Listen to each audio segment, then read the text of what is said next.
Sir ಮಾತಾಡಿ. ಎಲ್ಲರಿಗೂ ನಮಸ್ಕಾರ.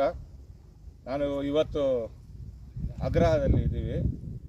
ಹೋಬಳಿ ಅಣ್ಣ, ಟೇಕಲ್ ಹೋಬಳಿ, ಮಾಲೂರು ತಾಲೂಕು, ಕೋಲಾರ ಡಿಸ್ಟಿಕ್ಕು, ಕರ್ನಾಟಕದಲ್ಲಿ ನಾವು ಇದ್ದೀವಿ. ಇದು ಗಿಡ ನಾವು ಹಲಸಿನ ಗಿಡ. ಇದು ಫ್ಲೋರೋಸಾ ಆಗ್ರೋ ಸೊಲ್ಯೂಷನ್ ಪ್ರೈವೇಟ್ ಲಿಮಿಟೆಡಿಂದ ನಾವು ಇದು ಕೊಟ್ಟು 5ನೇ ತಿಂಗಳಾಯಿತು. ಇದು 6ನೇ ತಿಂಗಳಲ್ಲಿ ಎಂಟರ್ ಆಗಿದೆ. ಗಿಡ ಗ್ರೋತ್ ನೋಡಿ ಹೆಂಗಾಗಿದೆ, ಎಲ್ಲ ಹೆಲ್ತಿಯಾಗಿದೆ. ಈ ರೀತಿ ನಾವು ಇವತ್ತು ನಂದು ಮಂತ್ಲಿ ವಿಸಿಟ್ ಇದೆ.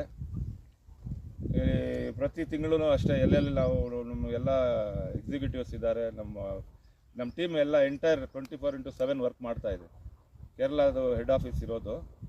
ಆಮೇಲೆ ಇಲ್ಲಿ ಬ್ರಾಂಚ್ ಆಫೀಸ್ ಬಂದುಬಿಟ್ಟು ನಮಗೆ ಅಡಂಪಲ್ಲಿ ಹತ್ರ, ಕೋಟಿ ಲಿಂಗೇಶ್ವರ ಹತ್ರ ಅಡಂಪಳ್ಳಿ ಅಂತಿದೆ, ಅಲ್ಲಿ ನರ್ಸರಿ ಮಾಡಿದ್ದೀವಿ. ಎಲ್ಲ ಕಡೆನೂ ಈ ರೀತಿ ಫೀಲ್ಡ್ ಮೇಲೆ ವರ್ಕ್ ಮಾಡ್ತಾನೆ ಇರ್ತೀವಿ. 30 years ಅಗ್ರಿಮೆಂಟ್ ಇರ್ತದೆ, ಬೈಬ್ಯಾಕ್ ಇರ್ತದೆ. 2 ವರ್ಷವರೆಗೂ ಗಿಡ ಡೆವಲಪ್ಮೆಂಟ್ ಮಾಡ್ಕೋಬೇಕು. 3ನೇ ವರ್ಷದಿಂದ ನಿಮಗೆ ಆದಾಯ ನೋಡ್ಬೋದು. ನಮಸ್ಕಾರ.